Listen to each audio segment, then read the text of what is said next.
Atos 10, do 1 ao 8. O tema da nossa mensagem é esse que vocês estão vendo aí. Manda chamar Simão Pedro. 10, do 1 ao 8 diz assim a palavra de Deus. E havia em Cesareia um varão por nome Cornélio, centurião da corte chamada italiana, piedoso e temente a Deus com toda a sua casa, o qual fazia muitas esmolas ao povo e de contínuo orava a Deus. Este, quase à hora nona do dia, viu claramente numa visão um anjo de Deus que se dirigia para ele e dizia: Cornélio. Este, fixando os olhos nele, muito atemorizado, disse: Que é, Senhor? E o anjo lhe disse: As tuas orações e as tuas esmolas têm subido para a memória diante de Deus. Agora, pois, envia homens a Jope e manda chamar Simão, que tem por sobrenome Pedro. Este está com um certo Simão, curtidor, que tem a sua casa junto do mar. Ele te dirá o que deves fazer. Retirando-se o anjo que ele falava, chamou 2 dos seus criados e a um piedoso soldado dos que estavam ao seu serviço, e, havendo-lhes contado tudo, os enviou a Jope. Vamos orar. Deus, nosso Pai, estamos na Tua presença, pedimos que nos oriente, nos unjas contra o Santo Espírito, que fales conosco segundo a Tua vontade, Senhor. Perdoa os nossos pecados, pois é em nome de Jesus, o nosso Senhor, porque oramos agradecidos. Amém. Os irmãos podem ser. Na mensagem anterior, nós acompanhamos Pedro em Lida, onde, em nome do Senhor, ele curou Enéas, que jazia enfermo, paralítico, há 8 anos. E depois a igreja em Jope, que é uma cidade vizinha, ficou sabendo que Pedro estava em Lida, e havia acontecido um fato muito relevante na igreja, que uma das irmãs daquela igreja, muito querida, muito estimada por todos, acabaram de morrer. A Dorcas, né? E então a igreja, sabendo que Pedro estava perto, mandou chamar Pedro. Então Pedro vai a Lida, a Jope, e ali, em nome do Senhor, ressuscita aquela mulher e a devolve viva à igreja. E depois o capítulo 9 termina dizendo que Pedro ficou muitos dias em Jope com um certo Simão curtidor.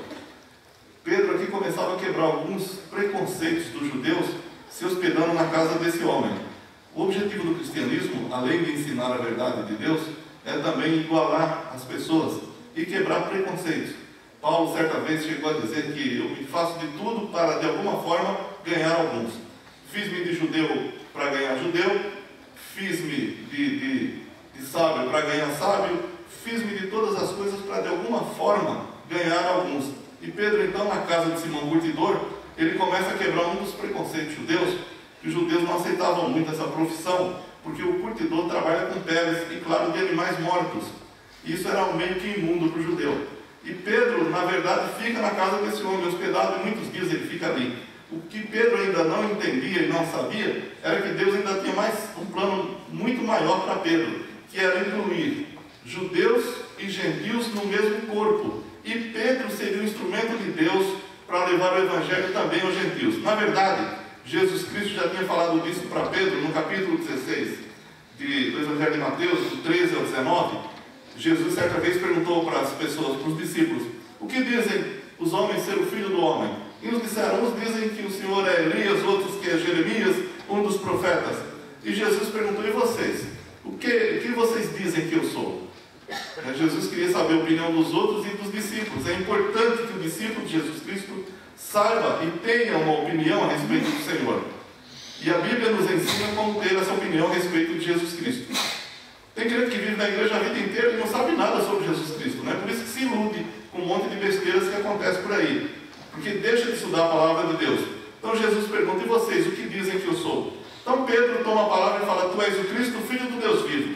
Jesus diz para ele: Pedro, não foi carne nem sangue quem te revelou, mas foi o meu Pai que está nos céus.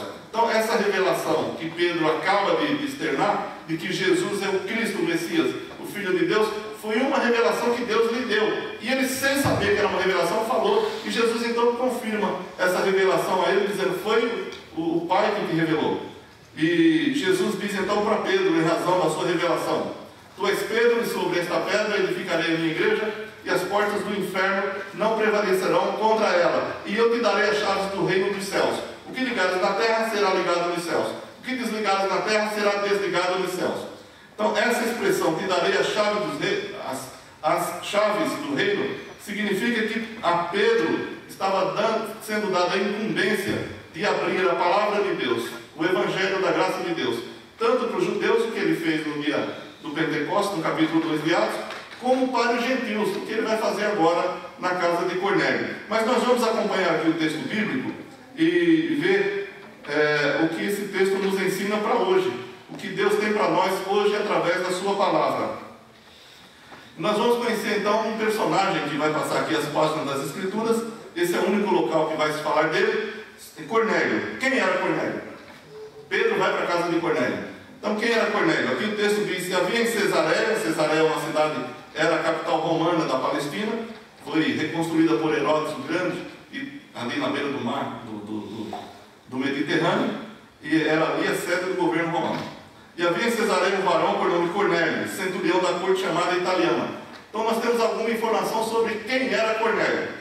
Cornélio era um centurião da corte chamada Italiana. O que isso quer dizer, né?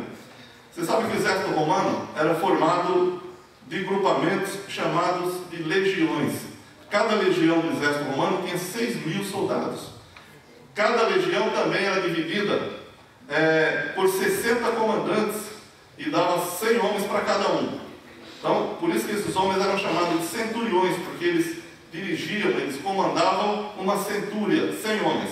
Cornélio era um centurião, portanto ele tinha 100 soldados e militares sob seu comando. Mas diz também que ele era da corte chamada Italiana. O que significa corte italiana aqui? A corte era um grupamento de 10 centúrias. Veja como era formado o exército romano, como era muito bem organizado esse exército. Uma legião, 6.000 homens. Cada legião dividida em 60 comandos de 100 homens cada um. E cada 100 homens tinha um chefe chamado centurião. Cada centúria tinha uma região para comandar, para administrar militarmente. Só que nessas regiões, os romanos espalhavam outras centúrias.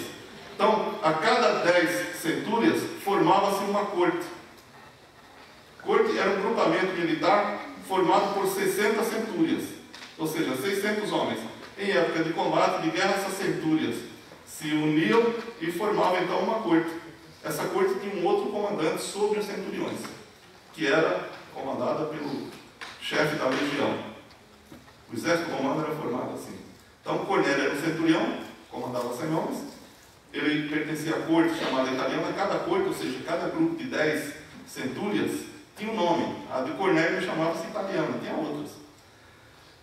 Então, ele era um comandante militar de 100 homens, pertencia ao exército romano e pertencia à corte, ou ao grupo de centúrias, chamada Italiana. Essa era a posição militar de Cornélio, segundo o texto aqui. Mas o texto continua informando alguma coisa a mais sobre Cornélio. Diz que ele era temente a Deus com toda a sua casa. Os romanos eram pagãos. Os romanos adoravam muitos deuses. Eles adotaram os deuses dos gregos e puseram outros nomes deles também. Mas eles eram pagãos e eram politeístas. Só que quando Cornélio chega na Palestina, parece que ele se encanta com o Deus de Israel e passa a adorar o Deus de Israel. Não é dito que ele é um prosélito judeu, porque aqui não fala que ele, por exemplo, se circuncidou. Mas ele era temente a Deus. Esse era um termo que os judeus usavam para dizer que uma pessoa deixou o culto aos ídolos e se uniu ao culto de Jeová. Então, segundo os judeus, Cornélio era um homem temente a Deus, porque tinha abandonado o culto pagão e tinha aderido ao culto do Deus de Israel. E diz que ele era temente a Deus com toda a sua casa.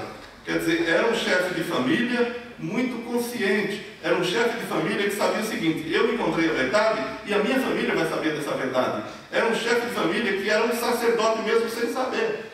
Quando ele encontra-se com Deus de Israel, com a noção do Deus de Israel, ele quer que toda a sua família saiba disso.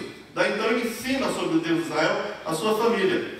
Eu quero deixar aqui um conselho para uns homens que nós temos na igreja. Vocês não têm responsabilidade com a família de vocês. Não são todos, mas alguns. Vocês são sacerdotes do seu lar. vocês dão um mau exemplo para os seus filhos. Quando vocês não ensinam a eles a palavra de Deus, quando vocês não têm reverência na casa de Deus. Vocês estão dando um mau exemplo. Cornélio é um grande exemplo de um homem que não é um cristão ainda, mas teme a Deus com toda a sua casa.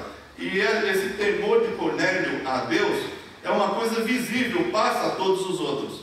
E tem mais informações aqui sobre Cornélio, porque diz que ele fazia muitas esmolas ao povo. A posição religiosa dele era essa: ele temia Deus, segundo os judeus, com toda a sua casa. Essa era a posição religiosa dele. E diz também que ele fazia muitas esmolas ao povo. Quer dizer, era um homem que se preocupava com o próximo. Eu conheço muita gente que não se preocupa nem um pouco com o seu próximo. Não liga se o irmão está bem, se está mal, se tem dinheiro, se não tem. E na primeira epístola de João, João nos adverte o seguinte: Tiago também fala sobre isso. Se você vir o seu irmão com necessidade, você deve ajudá-lo. Você não deve simplesmente dizer, ele que se vire. Não, deve ajudar. Cornélio era um homem que tinha preocupação com o seu próximo. Diz que ele dava muitas esmolas ao povo, também dava esmolas à sinagoga, ele dava esmolas ao culto judeu. Ele se preocupava, ele vivia ali entre os judeus, apesar de ser romano e considerado inimigo pelos judeus, ele na verdade se tornou um homem admirado pelos judeus. E tem o testemunho dos judeus que ele era um homem que temia a Deus porque dava esmolas ao povo judeu. Então, essa era a condição social dele. E uma outra coisa importante que a Bíblia diz sobre Cornélio aqui, é que ele orava continuamente a Deus. Na minha palavra inicial, eu disse que é tempo de orar. E é tempo de orar, irmãos. Nós vivemos num mundo muito complicado, muito difícil, e é tempo de orar. Às vezes eu fico pensando que a gente está brincando de ser crente, a gente está brincando de religião, brincando de igreja, brincando de tudo. Eu quero dizer, Deus não é brincadeira. Deus procura, a Bíblia diz, os olhos do Senhor procuram os fiéis da terra. Deus procura pessoas que queiram se envolver profundamente com Ele. Deus não quer desleixados. Deus não quer que sejamos desleixados. Deus quer crentes verdadeiros, irmãos. É tempo de despertarmos do sono. É tempo de sermos crentes verdadeiros. É tempo de sermos filhos. É tempo de orar. É tempo de buscar a Deus. É tempo de ler a palavra de Deus. É tempo de tomar uma decisão definitiva para a vida. Nós não podemos continuar nesse marasmo. Ora, Deus nos pôs na terra para quê? Por que Deus nos chamou para esta igreja? Por que Deus nos chamou para si, como povo seu especial? Deus nos chamou, a Bíblia diz, com uma santa vocação. Deus nos chamou para que anunciemos as maravilhas daquele que nos chamou das trevas para a sua maravilhosa luz. Deus nos chamou com um propósito. Deus não nos chamou por nada. Deus não nos chamou para a gente ser meio crentes. Meio crente não é nada, irmãos. Quem é meio não é nada. Deus quer crentes verdadeiros. Deus chamou você. Você é a pessoa que vive hoje, aqui nesse momento. Você é a pessoa que vai deixar uma história. E que história você vai deixar? Deus chamou você para deixar uma família bem estruturada. Deus chamou você para ser um exemplo da sua família. Deus chamou você para ser um exemplo para a igreja. A Bíblia nos chama para sermos o exemplo dos fiéis na palavra, no trato, na fé, na pureza, em tudo. Deus quer pessoas que sejam exemplo.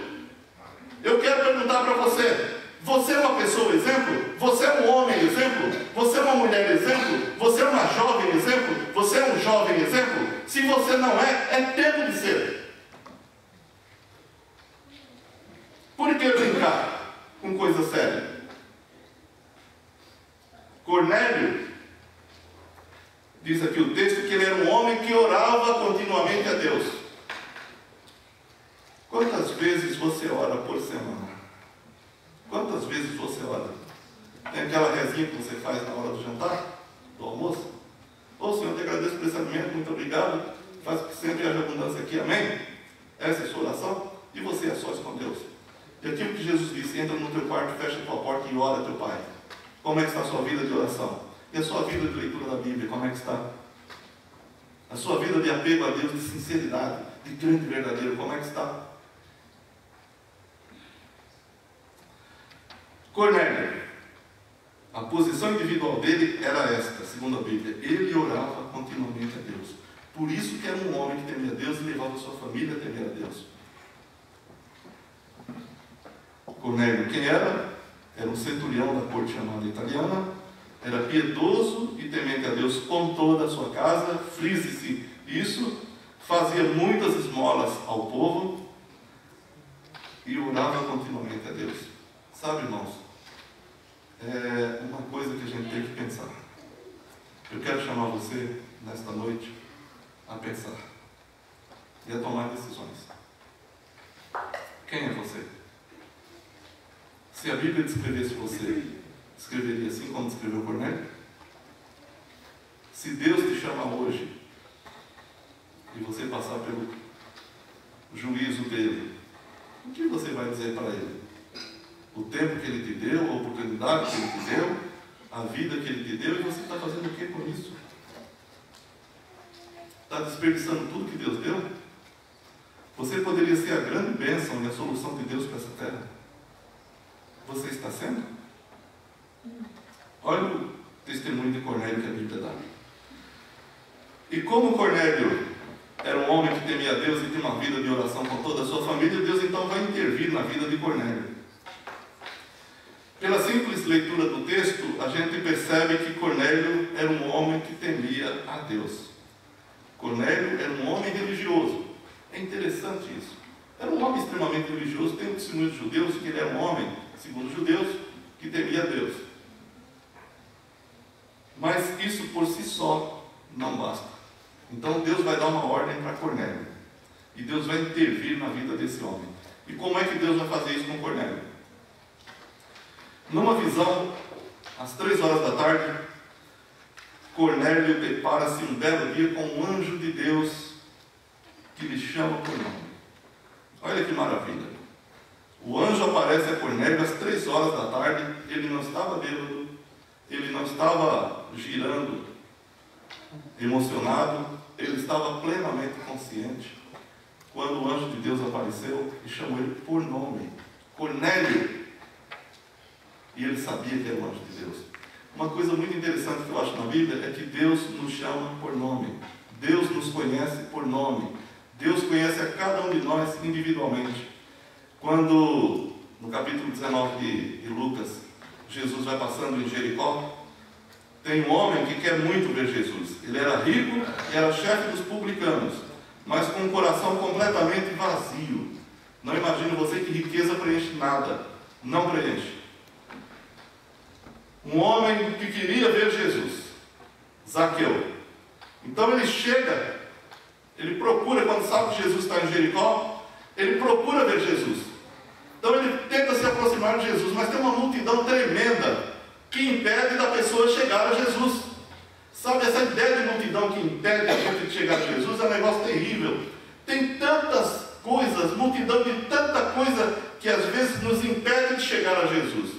Você quer chegar diante dele, você quer chegar perto dele, tem uma multidão de problemas, tem uma multidão de cuidados, tem uma multidão de pessoas dizendo, olha, não é bem isso não, deixa para lá, você pode resolver de outra forma. Tem uma multidão de coisas que te impedem de chegar a Jesus. E Zaqueu quer chegar perto de Jesus e não consegue. Mas ele quer chegar perto de Jesus. Amém? Ele quer ver Jesus. Isso que faz a diferença. Você quer o quê? Então ele sobe numa árvore. Aquele homem rico, vestido ricamente, baixinho, quer ver Jesus. Então ele sobe na árvore. Jesus para exatamente embaixo dele e diz, Zaqueu, chama por nome. Amém? Chama por nome. Zaqueu, desce depressa, porque hoje me convém pousar em tua casa. E Jesus vai à casa de Zaqueu. Cornélio, um homem temente a Deus, que com toda a sua casa, que orava continuamente a Deus, o anjo chega e chama ele por nome, Cornélio. Quando Saulo vai no caminho de Damasco, nós já pregamos sobre isso, a voz do céu que vem, Saulo, Saulo, por que me persegues? Jesus fala com Saulo por nome. No Antigo Testamento nós temos alguns textos também, que Deus chama pessoas por nome. Veja comigo em 43 de Isaías, versículos 1 e 2. Olha que versículo bonito. Isaías 43, 1 e 2. Acompanhe comigo a leitura desse texto. Veja só como é interessante o que Deus diz aqui a respeito de nos chamar por nome. Diz assim a palavra de Deus: mas agora assim diz o Senhor que te criou, ó Jacó, e que te formou, ó Israel: não temas, porque eu te remi, chamei-te pelo teu nome, tu és meu. Amém? Jesus nos chama por nome, nós somos dele, nós somos do Senhor.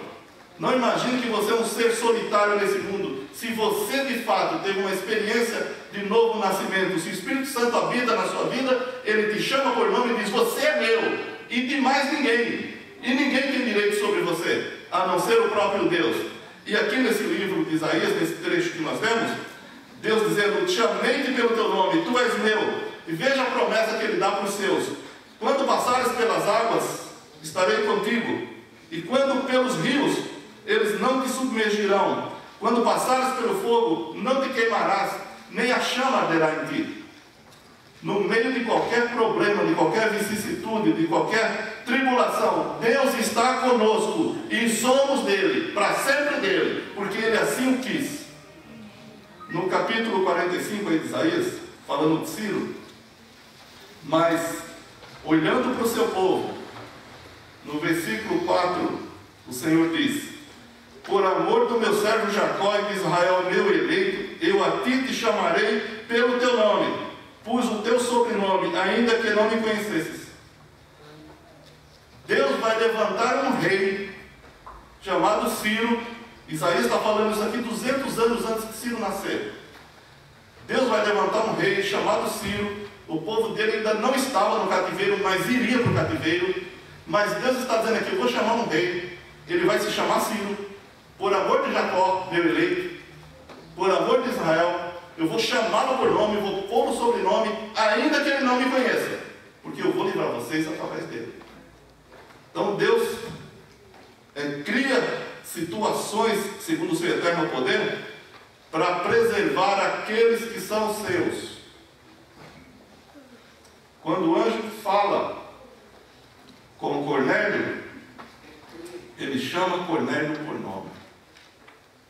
Deus está falando o seu nome aí no seu coração?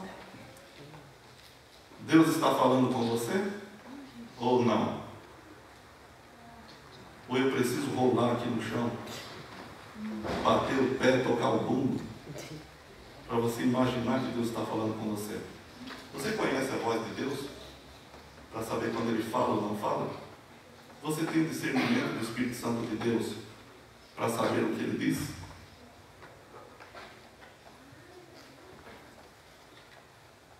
Quando o anjo fala com Cornélio, ele tem plena consciência que é o Senhor.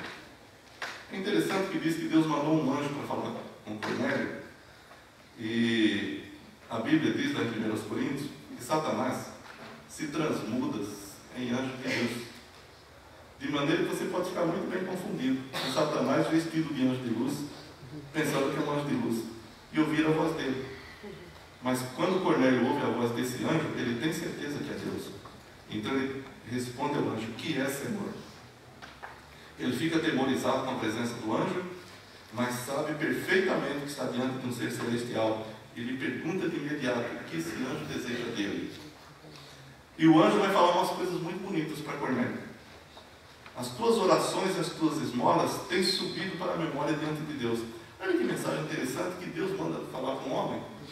Não é? Um homem que era pagão, que estava ali em Israel, né? Um comandante romano, oprimindo o povo de Deus. No caso dele, ele ajudava todo mundo. As tuas orações e as tuas esmolas têm subido para a memória diante de Deus. A mensagem do anjo mostra a Cornélio, ou nos mostra, que ele era sincero quando orava a Deus e também quando dava suas esmolas.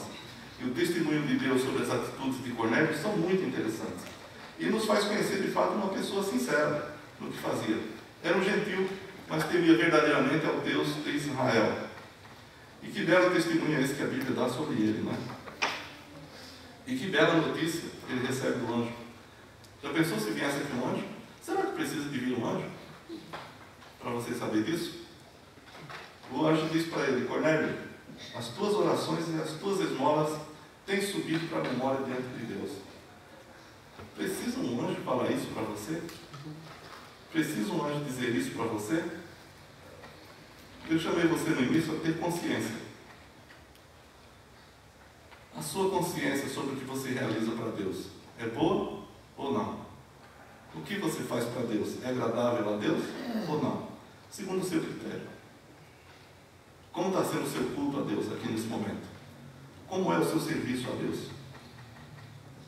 É coisa elogiável por Deus ou condenável por Deus? O anjo disse para Cornélio, olha que mensagem linda. As tuas orações e as tuas esmolas têm subido para a memória diante de Deus. Irmãos, isso é muito bom, porque é o testemunho de Deus sobre o que Cornélio fazia, sobre as obras de Cornélio. As obras de Cornélio eram obras muito boas. Tem um testemunho do anjo, tem um testemunho de Deus. O que ele fazia partia do coração dele para Deus. Ele não fazia por uma questão psicológica ou para se aparecer, seja lá por que for. Ele fazia por causa de Deus. Então Deus manda dizer para ele, as tuas esmolas, as tuas orações e as tuas esmolas têm subido para a memória diante de Deus. Eu faço uma pergunta para vocês. Cornélio era salvo?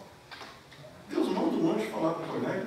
Deus diz para Cornélio, as tuas orações e as tuas esmolas têm subido para a memória diante de Deus. Ele era um salvo? Sim ou não? Quem acha que sim, levanta a mão.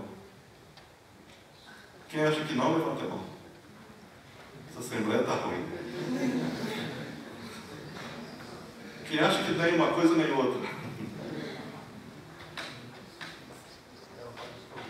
Se Deus mandasse um anjo para falar isso para você, você presumiria que você era salvo ou não? Vocês têm uma dúvida cruel, não? Então, Cornélio não era salvo. Não era salvo ainda, mas seria. Amém? E qual era o método que Deus tinha para salvar Cornélio? Manda chamar Simão Pedro. O anjo não poderia ter pregado para Cornélio aqui? Cornélio, Deus manda dizer para você que as tuas orações e as tuas esmolas têm subido para a memória diante de Deus. Portanto, arrependa-se e confesse Jesus como Senhor e Salvador. Não poderia? Sim ou não? Sim. Mas não fez. Fez? Quando o Senhor apareceu para Saulo no caminho de Damasco, Saulo, Saulo, por que me persegues? Ele disse, quem és, Senhor? E a voz do Senhor é, vai para Damasco e lá te será dito. Jesus não poderia ter dito para ele, Saulo, você precisa se arrepender, você precisa me confessar. Jesus fez isso? Jesus glorificado nunca mais pregou. Os anjos não pregam. Tem aquela figura no Apocalipse que é um negócio diferente. Mas a ordem de Jesus para pregar o Evangelho é para mim e para você. Isso é um negócio que nos causa muita responsabilidade, porque acontece o seguinte, se eu e você não pregarmos, ninguém vai se salvar. Como é que Deus chama os seus? Como é que Deus chama aqueles que Ele quer salvar? Através da pregação do Evangelho. A Bíblia diz, em Romanos 10, 17, de sorte que a fé vem pelo ouvir, e o ouvir pela palavra de Deus. Não existe outra forma que Deus tem estabelecido de que alguém seja salvo se não for pela pregação de outro homem, de outra pessoa. Foi o Senhor que estabeleceu. Lá em Marcos, ele diz, ide por todo mundo e pregar o Evangelho. E lá em Atos 1:8, ele diz o quê? Recebereis a virtude do Espírito Santo que há de vir sobre vós e sereis minhas testemunhas, tanto em Jerusalém como em toda a Judéia, Samaria e até os confins da terra. Então Deus nos deu esse privilégio de compartilhar com os nossos pares humanos a salvação pela graça de Deus. Eu fui salvo pela graça de Deus. Eu era um pecador perdido e estava destinado ao inferno, à condenação eterna. Mas um dia ouvi a pregação do pastor Pedro Nogueira. Eu era um garoto, ele pregou na igreja. Ele pregou sobre o manjar celestial. Eu não entendi nada que ele falou. Mas na hora que ele fez o apelo, ele falou assim, você que está nesse ambiente aqui, nesse recinto, você não gostaria de confessar Jesus como Senhor e Salvador da sua vida e pedir perdão dos seus pecados e entregar sua vida a Ele? Irmãos, naquele exato momento, o Espírito Santo falou tão profundamente no meu coração. E eu sabia que eu era um pecador, apesar de ser um garoto. Eu sabia que eu precisava de Jesus, apesar de ser um garoto ainda com 7 anos de idade. E eu falei para minha irmã, se ele falar outra vez, eu levanto a mão. Ela falou, você não precisa, você é filho de crente. Vem a multidão querendo desanimar, né? Eu falei, se ele falar, eu levanto a mão. Ele não me ouviu dizendo isso. E ele falou, você não gostaria de confessar Jesus como Senhor e Salvador da sua vida? Entregar sua vida a Ele, para ter vida eterna? Eu falei, eu quero. Aí eu levantei minha mão. Naquele exato momento, um homem estava pregando o Evangelho conforme o mandamento do Senhor Jesus Cristo. Só os homens podem pregar o Evangelho. Só os homens salvos podem pregar o Evangelho. As mulheres salvas também, os jovens salvos também. Mas um ser humano, a mensagem de entregar a mensagem, o Evangelho foi dada a Jesus, a nós. E nós devemos fazer isso. Por isso que o anjo fala para Cornélio, Cornélio, as tuas orações e as tuas esmolas estão em memória diante de Deus. Portanto, manda chamar Simão Pedro. E ele te dirá o que você deve saber. Então, Cornélio vai fazer isso. No Evangelho de João, capítulo 6, versículos 28 e 29, alguém chegou para Jesus e falou o seguinte, mestre, que faremos para executar as obras de Deus? E o próprio Jesus disse, a obra de Deus é esta, que creiais naquele que Ele enviou. Amém?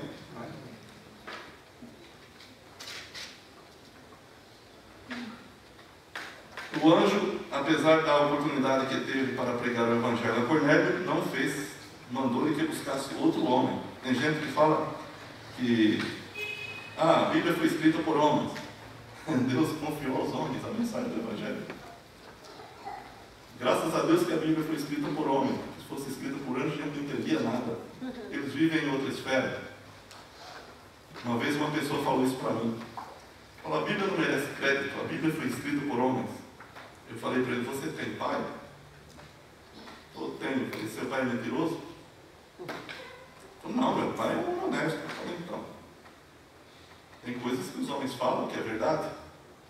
Não é porque é falado pelo homem que não merece crédito. E além do mais, a Bíblia foi escrita por revelação de Deus.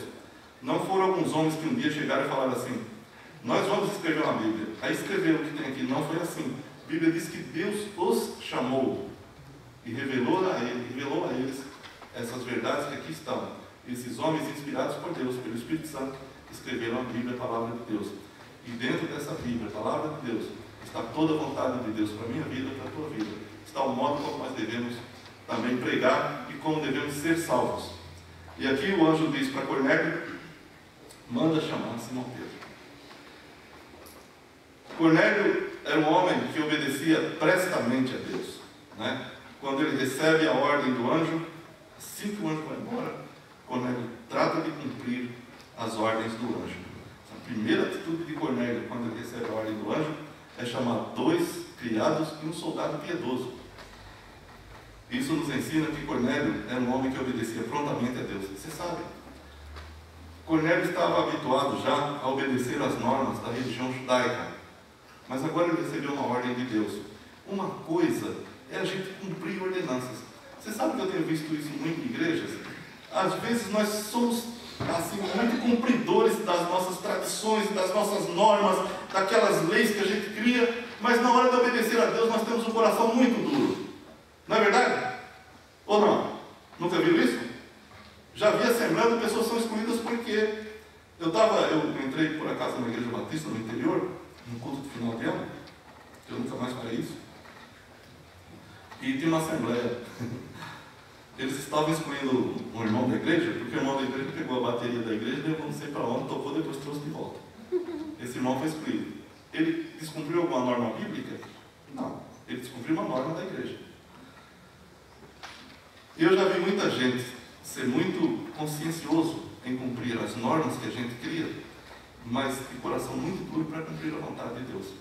Cornélio cumpria perfeitamente as regras da religião judaica, mas agora ele recebeu uma ordem de Deus. O que a gente faz com as ordens de Deus? E o que Deus nos ordena? Não é para a gente cumprir. Se você abrir a Bíblia, o Novo Testamento, você vai encontrar muitas ordenanças de Deus. Um novo mandamento vos dou o quê? quê? É um mandamento. Seguir a paz com todos e a santificação, sem a qual ninguém verá o Senhor. É um mandamento. Não é?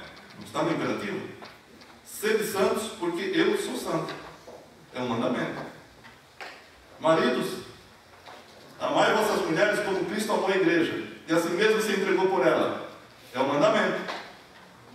Filhos, obedecei aos vossos pais, porque isto é agradável ao Senhor, para que te vá bem e viva muito tempo sobre a terra. Isso é um mandamento. Então, quando você abre a Bíblia, existem muitos mandamentos. Jesus deu um mandamento bem interessante também. Ele disse o seguinte: se alguém te ferir o lado direito, dá o esquerdo. Se alguém te levar a túnica, dá a capa. Se alguém te pedir esmola, dá. Não se desvie dele. Nós temos muito prazer em cumprir certas normas, mas nós não temos o coração tão mole para cumprir a vontade de Deus. Isso realmente é algo chocante. Se você parar para analisar, você vai perceber claramente que nós cumprimos muitas ordenanças, mas nós não cumprimos a vontade de Deus. Cornélio recebe uma ordem de Deus. Já falei que antes ele estava habituado e se habituou a cumprir as ordenanças da religião judaica, que são muitas. Mas agora ele recebeu uma ordem de Deus. E o que Cornélio fez com a ordem de Deus? Cumpriu. De imediato. Chama 2 criados e um soldado e fala: vai chamar Simão Pedro. E uma outra coisa para a gente concluir aqui nesse texto, que nós lemos, é que Cornélio compartilha com seus subordinados o seu testemunho. Quando o anjo diz para ele fazer isso, ele diz aqui no versículo 7, retirando-se o anjo que ele falava, chamou 2 dos seus criados e um piedoso soldado dos que estavam ao seu serviço, e 8, e havendo-lhes contado tudo, os enviou a Jope. Cornélio deu um testemunho para as 2 primeiras pessoas que ele encontrou.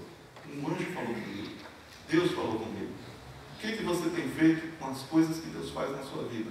Você é uma pessoa que testemunha das grandezas de Deus, ou você encobre para você mesmo, ou você nem dá atenção? Deus tem feito grandes coisas na nossa vida, irmão. Na minha vida, na sua vida, na vida de todos nós. Deus é um ser poderoso. Deus é um ser grande. Deus é um ser bom.